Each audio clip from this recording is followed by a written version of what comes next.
En este lunes de la 12ª semana del tiempo ordinario, la Iglesia nos invita a reflexionar en el texto de Mateo 7, 1 al 5. Pero también hoy la Iglesia nos recuerda la memoria de San Luis Gonzaga. Luis nació en 1568 en Castiglione, Italia. Fue hijo primogénito del marqués de Castiglione y heredero del marquesado. Desde muy niño sus padres se preocuparon de darle una excelente educación, pero a Luis no le interesó la vida nobiliaria y eligió más bien vivir una vida sencilla y austera. Para sorpresa de los suyos, a los 15 años decidió hacerse jesuita, pero su padre se opuso terminantemente, pues soñaba con que su hijo heredase el marquesado y siguiese sus pasos. Intentó por todos los medios convencer a su hijo, pero Luis renunció al marquesado y a todos sus honores y riquezas e ingresó a la Compañía de Jesús en Roma, en donde empezó sus primeros estudios. Pero solo 8 años más tarde, en 1591, se desató una gran peste en Roma. La peste había estado dando vueltas en Italia por varios años, pero ese año los contagios en Roma fueron masivos y los hospitales se llenaron, pues la ciudad no estaba preparada para ello. Entonces, Luis se dedicó con mucha entrega al cuidado de los enfermos. Desgraciadamente se contagió de la peste y a la edad de 23 años, el 21 de junio de 1591, falleció. Fue canonizado en 1726 y la Iglesia lo declaró patrono de la juventud. Y ahora, retomando nuestra lectura de Mateo, les leo el texto citado. En aquel tiempo dijo Jesús a sus discípulos: No juzguen y no los juzgarán, porque los van a juzgar como juzguen ustedes, y la medida que usen, la usarán con ustedes. ¿Por qué te fijas en la astilla que tiene tu hermano en el ojo y no reparas en la viga que llevas en el tuyo? ¿Cómo puedes decirle a tu hermano, deja que te saque la astilla del ojo teniendo una viga en el tuyo?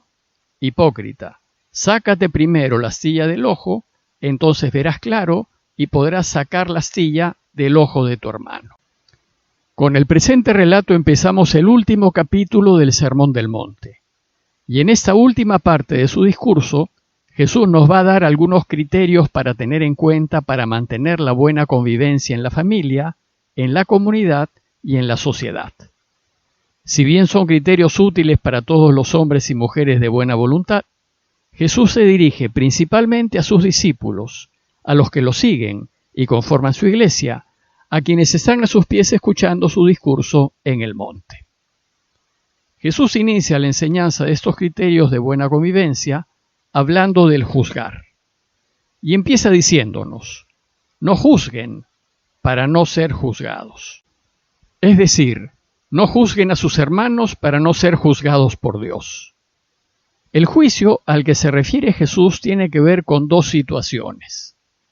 La primera situación es cuando se trata de la justicia que se busca en un juicio. En estos casos siempre hay que actuar con justicia, dando a quien corresponde y favoreciendo solo a quien lo merece. En ningún caso la justicia puede ser interesada, arreglada o comprada, porque Dios es justicia, y lo justo es lo justo. Y debemos actuar con justicia aun cuando, al hacerlo, no nos veamos favorecidos.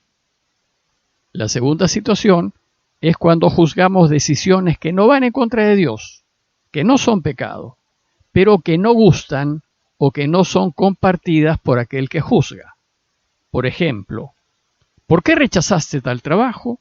¿Por qué te casaste con tal persona? ¿Por qué elegiste tal colegio para tus hijos? Incluso cuando se trata de situaciones difíciles de entender, como por ejemplo, ¿por qué no trabajas? ¿O por qué apoyas a tal partido y no a este otro? Incluso, ¿por qué decidiste entrar a la vida religiosa? ¿O por qué no crees en Dios? En estos casos rápidamente juzgamos y descalificamos al otro. Evidentemente, el juicio del que habla Jesús no se refiere a decisiones que se concretan y que van en contra de Dios, como el mentir, el ser infiel, el robar. La mentira, la corrupción, la infidelidad y el robo son condenables, y no podemos estar de acuerdo con estas acciones. Además, la justicia se encarga de juzgar muchas de estas decisiones.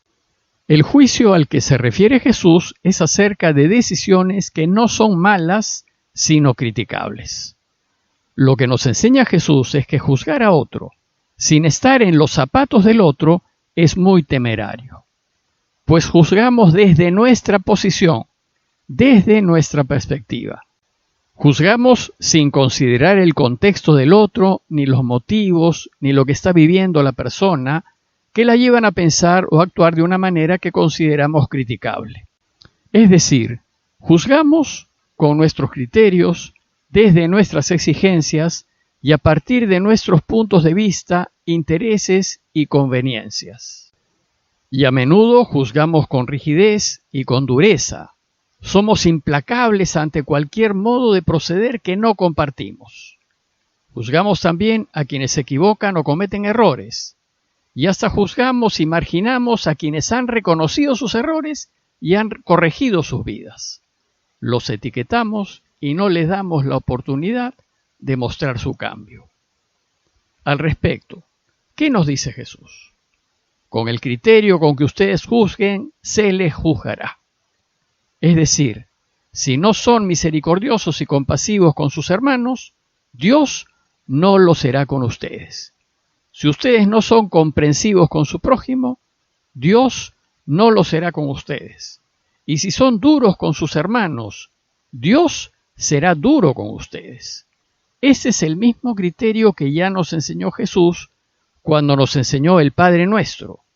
Si ustedes no perdonan a sus hermanos, Dios no los podrá perdonar a ustedes. Pues dice Jesús, la medida con la que midan se usará para ustedes. Parece que acá Jesús tiene en mente algunas enseñanzas de la ley. Por ejemplo, Levítico 19 norma claramente: no cometan injusticia en los juicios ni en las medidas de longitud, de peso o de capacidad. Tengan balanzas justas, peso justo, medida justa y contenido justo. Es decir, no engañen, no roben, no se aprovechen. Y Ezequiel 7 dice: yo los trataré según su conducta, los juzgaré según sus juicios, y sabrán que yo soy el Señor. Bueno, pues aquí Jesús enseña a sus discípulos que el juicio debemos dejárselo a Dios. Él sabe. Y que más bien la tarea de quienes lo seguimos es curar, recuperar, restaurar y reconstruir. Dios verá lo que será del otro. A nosotros lo que nos toca es ayudar, aun cuando el otro merezca pagar su error. Pues con nuestra compasión es como permitiremos que Él reine y que el mundo sea mejor. Jesús completa su enseñanza indicándonos en qué circunstancias es posible emitir un juicio. Y para ello usa el ejemplo de la vida de un carpintero. Los datos que tenemos indican que Jesús, cuando vivió en Nazaret, fue carpintero. Y seguramente por experiencia directa cuenta que no es extraño que a los carpinteros, durante su trabajo, les salten pedacitos de madera a los ojos. Si esto sucedía, era necesario que otro viniese a ayudarlo a retirar el objeto extraño, porque él no podía verse a sí mismo. Pero para que pudiese ayudarlo, era necesario que el ayudante tuviese buena vista y no hubiese nada que impidiese su visión. Recordemos, como ya lo mencioné en otra ocasión, que para el judío el ojo expresa la actitud y representa la capacidad de comprensión que tiene la persona. Entonces aquí Jesús en su enseñanza une estos dos conocimientos y los aplica al juzgar. Y dice: ¿por qué te fijas en la astilla que está en el ojo de tu hermano y no adviertes la viga que está en el tuyo? ¿Cómo puedes decirle a tu hermano: deja que te saque la astilla de tu ojo, si hay una viga en el tuyo? Es imposible que alguien que está con la visión tapada pueda ayudar a otro que está con un objeto extraño en el ojo. Y si dice que lo puede ayudar, es un mentiroso. Por eso Jesús termina su enseñanza con un duro hipócrita. Hipócrita, como vimos, es el falso, el mentiroso, el que actúa y no es lo que representa. Dice Jesús: hipócrita, saca primero la viga de tu ojo, y entonces verás claro para sacar la astilla del ojo de tu hermano. No digas pues que vas a ayudar al otro si tú mismo no puedes ver. Pero ¿es posible tener claridad de visión? ¿Es posible que podamos ver bien y así ayudar a otro? Sí, pero solo es posible si nos regimos bajo la ley del amor, en donde lo que vale es la comprensión, la compasión, el entendimiento, el perdón, el deseo de buscar el bien del otro. La vivencia de la ley del amor sacará las vigas de nuestros ojos, y entonces, si en la vida nos regimos por la ley del amor, Dios la aplicará a nosotros. En conclusión, los invito a revisar nuestras vidas y considerar los juicios que emitimos acerca de las personas con las que nos encontramos y preguntarnos: ¿por qué pensamos así de ellos? ¿Por qué condenamos su actuar o pensar? ¿Hemos hecho el intento de entender la situación del otro y los motivos que lo mueven a actuar de cierta manera? ¿Conozco sus limitaciones, su pasado, su historia, lo que han vivido y sufrido, sus deseos, antes de emitir un juicio categórico de valor? ¿Y que no nos gustaría que lo hiciesen con nosotros en esas circunstancias? ¿Buscamos entender y comprender al prójimo antes de juiciarlo?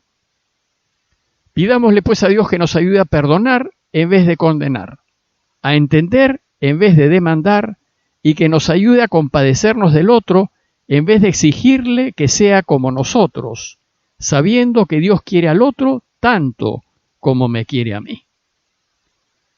Parroquia de Fátima, Miraflores, Lima.